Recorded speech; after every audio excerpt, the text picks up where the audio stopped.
Welcome to the New Muslim Workshop. My name's Mahmoud, and if you're watching this video, it's because your child has decided to become Muslim. Welcome to the New Muslim Workshop. First, I'd like to commend you for taking the initiative to take a step towards understanding what your child is going through. And the whole point of this video is for me to help you sort of come to terms with it. But not only that, I'm going to give you insight into what to expect once your child has declared that they're going to become Muslim. These things are going to happen, maybe in different order. However, it's very likely that these are the things that are going to happen, and it's better for you to be prepared for them so that you are not surprised by them. So we're going to start with point number one, and point number one is that once your child has declared that they have become Muslim, it is a commandment upon them from God to obey their parents. Now, it's not just obey, it's obey, respect, treat with mercy, and be kind. All of these are commandments from God. Now, with regards to obeying their parents, there is a caveat. And the caveat is, and the condition is that whatever that the parent is asking from the child does not go against what God asks. In this sort of scenario, whatever God says trumps whatever you say. If you are asking your child to do something that goes against Islam and against the dictates of Islam, then they will refuse it. However, Allah subhanahu wa ta'ala, Allah the Almighty, He says, and befriend your parents and maintain a good relationship with them. So even if by mistake, without your knowledge, you ask for them to do something that goes against their faith, it is still their duty to talk to you and explain to you why this is against their faith, and still to maintain a relationship that is respectful, merciful, kind, and is obedient. Point number two is that your child will very likely and very quickly stop drinking alcohol. Alcohol is prohibited in Islam, and as such, your child will most likely stop either going to bars with their friends or purchasing alcohol or sitting with you and drinking with you while maybe you're watching a game. Just keep in mind that these are the things that are going to happen. Your child, because it is also a commandment from God in Islam that we not be intoxicated, and it is a strong requirement. It's not mild, it's not a suggestion. It is a command from God that we do not drink alcohol. And this is, if you've ever gone to any Arab or Middle Eastern country, you'll know that the majority of them do not sell alcohol. So this is something that you have to keep in mind.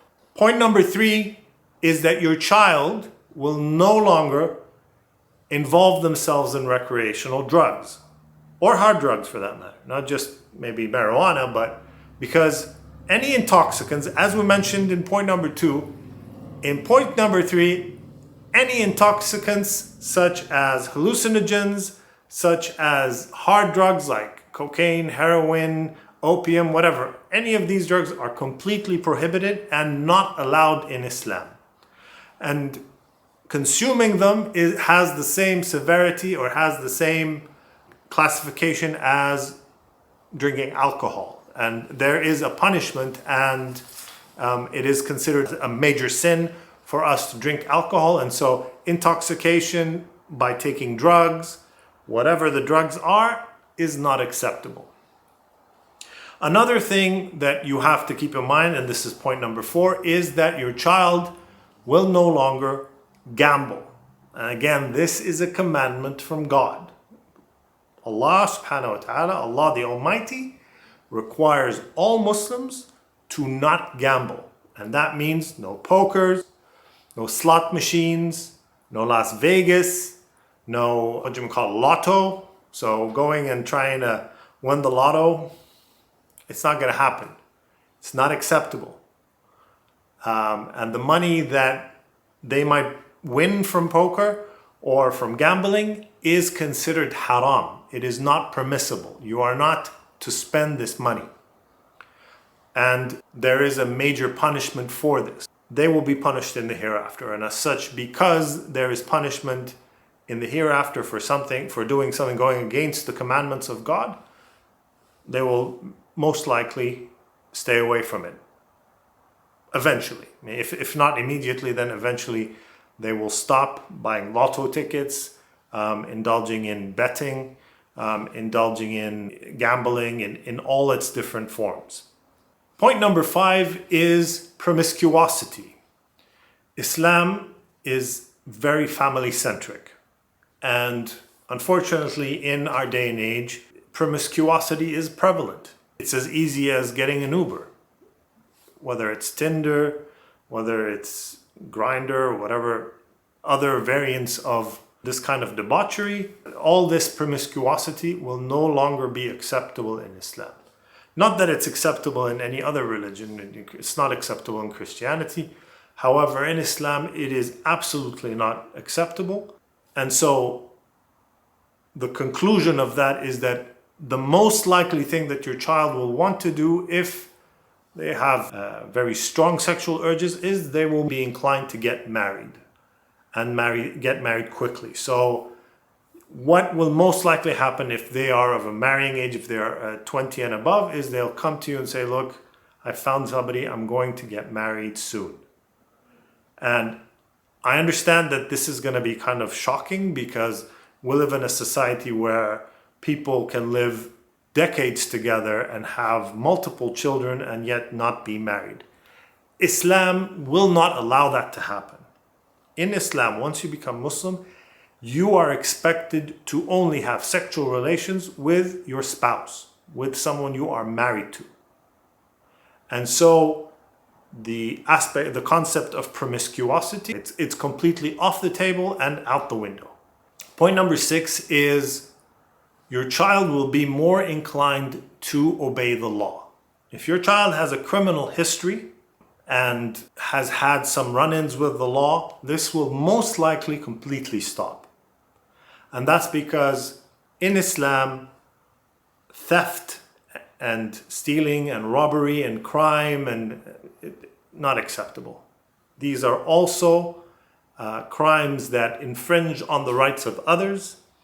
And so in Islam, these are not acceptable. And what is most likely is that you will find your child has completely reformed themselves because crime in Islam is not acceptable. I mean, there are Muslims that are criminals. That we're not saying that it's not something that is unheard of.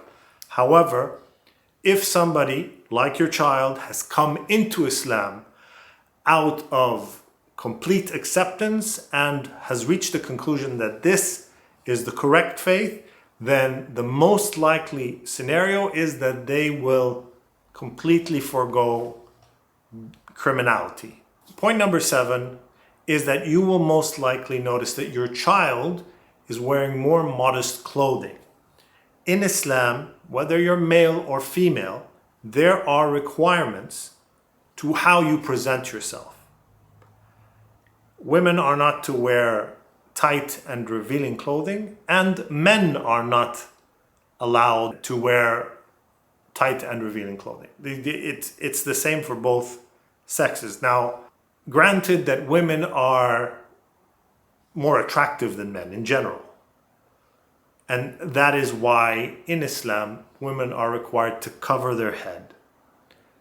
And if anybody has a problem with that, I advise you to go to the nearest church and take a look at the closest depiction of the Virgin Mary, who we hold in high regard, by the way.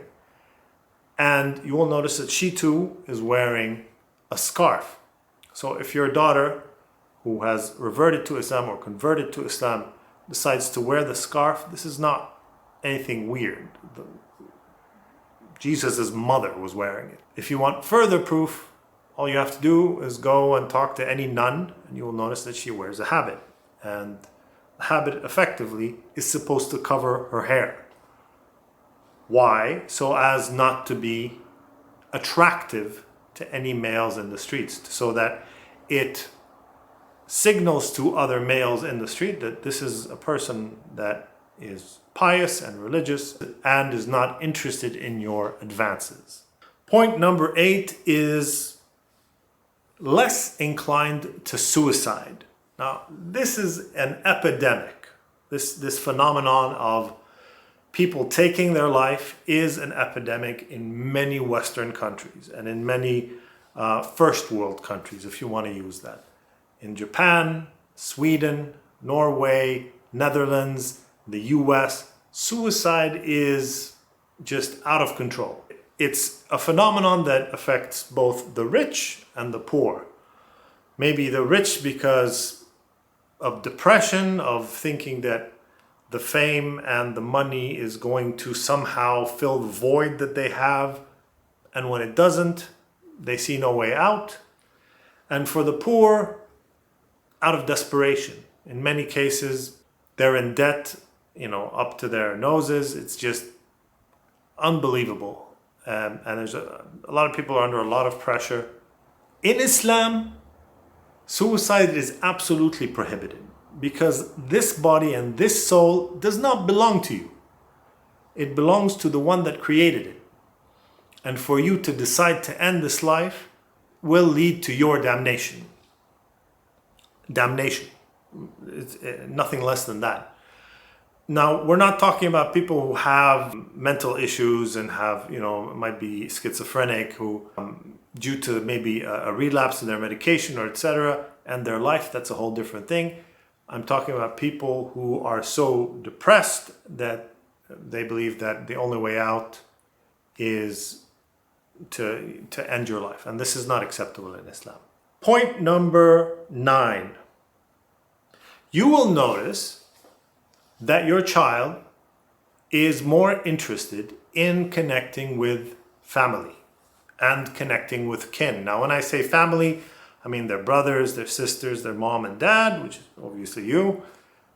And when I talk about kin, I mean your sisters and your brothers and your mother and your father, their grandparents, their uncles, their aunts, their cousins, and basically relatives within their family. They'll be more interested in connecting with them because, again, this is a commandment from Allah. So God the Almighty has commanded Muslims to maintain close ties of kinship and to treat our kin with the utmost respect, with the utmost care, and to maintain a relationship with them. And what does that mean? That means that if a person is a relative of mine and they are in need, they're in financial desperation, that I help them. That my priority when I give my money in charity is to those who are related to me before I give this money to a stranger. If that person is in need, I should help my family first, then maybe my neighborhood, and then strangers. So the people, what they call in Arabic al-aqrabin, the people that are close to you. And there's no one closer to you than blood ties, than your kin. Point number 10, you will find that your child is more studious. Now, this is tied to different things. This is tied to the fact that your kid will most likely stop partying because alcohol is going to take a back seat in their life. So it really depends on their connection with their friends prior to Islam. So once they become Muslim, their concern is going to be, I want to please Allah in whatever way I can. And they cannot be pleasing Allah if they go to the bars and go to the pubs and basically hang around people that are drinking. One of the reasons is because that could be a trigger for them. The fact that they see people drinking, they themselves want to drink. And so as to remove the temptation of drinking and intoxication completely, new Muslims are advised not to go out with their friends drinking, because there is a sin in being with someone who is drinking. And that that goes back to something that you need to be aware of, is that once they become Muslim, it becomes problematic for them to sit with you while you are drinking. You will show them more consideration if you try to avoid drinking while they are with you, let's say on the dinner table. So don't serve alcohol. If you must serve alcohol, try to do it later on after they've eaten so that they can remove themselves from the picture and you guys can drink all you want. However, while they are sitting at the dinner table with you guys, try not to drink alcohol. We're assuming here that because you're watching this video, you also want to help your kid out, because it's not going to be easy. Converting to Islam is going to be a transition in their life, and they're going to lose friends. Many of their friends who have built a relationship around promiscuity, around intoxication, around possibly criminality, so friends that are, gang members, or friends that, they go bar hopping together, or friends that indulge in smoking weed or hanging out and doing something that is considered haram, not permissible in Islam, then what will happen is the relationship between them and those people will decrease. And in many cases, they will cut relations with these people, again, so that they don't get triggered by the actions of these people. So if somebody smokes a joint, they smell it, it triggers something, and then they're more inclined to go and smoke with their friends, even though that this is a major sin in Islam. The next stage, or the next few points, have to do with things that you can help your kid out. They're going to have requirements as Muslims, and these requirements would be easier for them to fulfill if you are being cooperative with them. So the first point here, or point number 11, is they will have dietary requirements, and these dietary requirements are not to eat pork. So pork, ham, bacon, not acceptable in Islam. They can no longer consume this. Now, some parents, when they find out that their kids have become Muslim, the way they handle it is that they kind of try to sneakily force feed their kids pork, like that's somehow going to change their mind about their faith. Eating pork is not going to make you Christian, or it's not going to change you from being Muslim to something else, especially if somebody is trying to trick you into it. No, eating pork is prohibited in Islam, and forcing them to eat pork is abuse. You're effectively abusing them, and I'm pretty sure that's not what you want to do. If their religious dietary requirement is not to eat pork, which is exactly the same requirement that the Jews have, then it is more respectful and it is more understanding of you to dignify their request of not serving them pork. Or if you're going to serve pork to the rest of the family, please have something else prepared for them. Even if it's a vegetarian thing, even if it's, obviously there are certain things that you can do for them, like going to a Muslim butcher or a halal butcher, one that slaughters meat in a halal way. Halal, by the way, is very much like having something that's kosher. So kosher is a bit more stringent. Halal is permissible slaughter. So you've slaughtered an animal in the permissible way, which is to cut the jugulars and let the blood drain from their bodies. The next thing that you can do with regards to dietary requirements is you can serve them seafood. Now, I know it's more expensive to serve seafood. You don't have to do it. But anything from the sea is considered halal, and your child is not going to have a problem with it.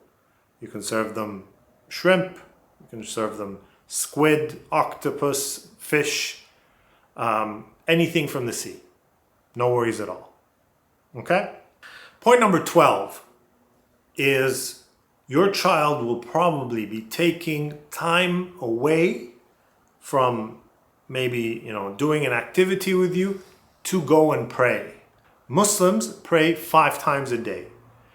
We use the sun as the position of the sun determines the schedule of the prayer. So we have dawn prayers, noon prayers, afternoon prayers, sunset prayers, and night prayers. These are the 5 prayers that are compulsory upon Muslims. Some Muslims go further than that and they have extra prayers, or what they call nawafil. In the beginning, your child is going to be struggling with just the idea of praying 5 times a day. During these times, don't try to talk to your child. Don't walk in front of them. Don't try to interrupt their prayers. They're in communion with God. They're communicating with God. This is their prayer. They are not allowed to talk to you or anybody else because that breaks their prayer and then they have to do it all over again. The process is they'll perform ablution, which is cleansing, the ritual cleansing of the body. So FYI, your sink and if that your child is living with you in the same house, you might find that there's a bit of water around the sink or on the floor. They're trying to learn the process of ablution, and it takes time for them to understand that you're not supposed to use a lot of water. Just be patient with them. So they'll perform ablution, which is called wudu, and then they will pray. The prayer, the longest one, does not exceed 8 minutes, so don't worry. I'm sure you're going to think, well, it's 5 times a day. Oh my God, it's too much. It's fine. Your kid will get used to it. And then once they get used to it and they're doing it regularly, don't interrupt them. Don't walk in front of them. Don't try to talk to them. Allow them to do their prayers. Give them their 8 minutes or 5 minutes or whatever, and they'll come back. Life goes on. Number 13 is something we mentioned previously, which is that they will lose friends. And the reason I mention it again is because you need to step up and possibly take the place of these friends and spend more time with your child and possibly encourage them to make better friends, friends that will not require them to break the law or continually be intoxicated or go bar hopping or whatever the case may be. So it might come down to you driving them around, possibly taking them to the mosque, because they'll make friends with people who might not be what you expect, or maybe that's what you expect. They're not going to be white Caucasian, or they might be, because Islam is the fastest growing religion. Your kid has decided to embrace it, and your child might become friends with people who are from the Middle East, people from Southeast Asia, people from Indonesia, Malaysia. They might decide to marry a Middle Eastern person, or somebody who is Indian or Pakistani or Bangladeshi or Malay or Indonesian. That's because that's the predominant demographic when it comes to Muslims. The biggest populations are Indonesian, Indian, and then Arab. So those are the most likely. That's the pool of people that will become friends with your child, and they might possibly marry. Having said that, there's tons and tons and tons of Caucasian or Latino Muslims that your child might be interested in marrying. So he or she might be interested in marrying somebody from their own culture, and that might happen. So number 13 is they might lose friends, and you need to step up and possibly make them feel better about it. They might lose some friends, but they might not lose all their friends. They might lose the friends that are tied to these sort of requirements, but a good friend is not going to care. They're friends with your child because your kid is a good kid, and they're going to be like, look, your faith is really up to you. You do your religion, I'll do mine. We can still have a relationship, we can still have friends. Not everybody is that mature. Not everybody is going to accept your child becoming a Muslim. And so, I mean, maybe some people from your family won't do it. If you've taken the step to watch this video, some others, hundreds of thousands of others, are going to disown and possibly completely disconnect from their kids. And in some cases, the only time they're going to reconnect with their kid is when they have a child and that person becomes a grandparent. And that's sad, because you've missed out on years and years and years of your child's life. It's sad. Point number 14, and this is something you have to keep in mind, is no blasphemy. Don't insult God, don't insult prophets of God. We take our faith very, very seriously. We are very, very respectful, just as much as God has told us to respect our parents. Our respect for the messengers of God are almost equivocal. We respect all the messengers of God from Adam all the way to Prophet Muhammad. And that includes Prophet Jesus, that includes Prophet Moses, Prophet David, Solomon, Jacob, Joseph, Ishmael, Isaac, Abraham, Noah. All of these to us are prophets of God, and we will not tolerate any disrespect. And that's something your child will adopt. He or she will not tolerate any blasphemy with regards to insulting the messengers of God or God. And just avoid this completely. Don't try to provoke your child. Don't try to start fight. What's the point of that? It's never going to come to any good. Now, point number 15. There is a percentage of people who embrace Islam that decide that they don't want to keep their old name. It's not a requirement for them to change their name to an Arabic name, and they don't need to. The Prophet, peace be upon him, would change the name of people whose name meant something that was blasphemous or polytheist.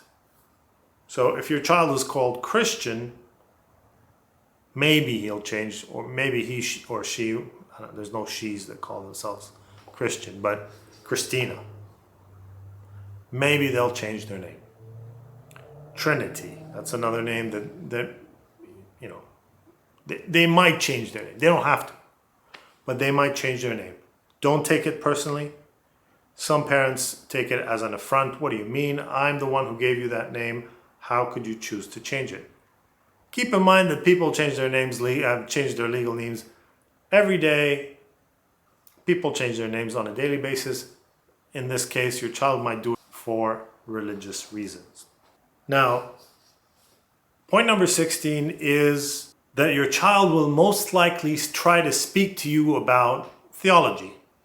They will be more introspective. They will be more interested in things that have to do with the divine. I mean, they've gone through a journey to reach the conclusion that Islam is the right blend of theology for them. And as such, they will want to discuss this with you.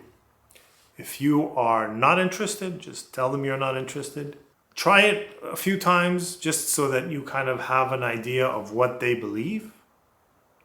It'll give you better insight. In addition to what I'm giving you, it'll give you better insight into how they're thinking.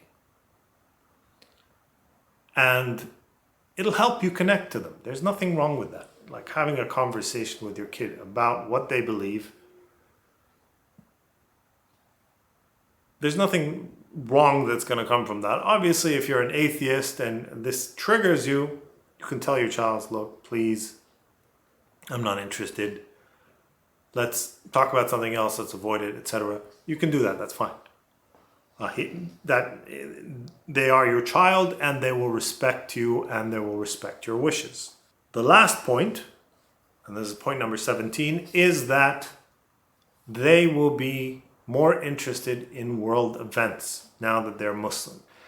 Your child will most likely start becoming hyper aware of the injustices that are happening worldwide that affect Muslims.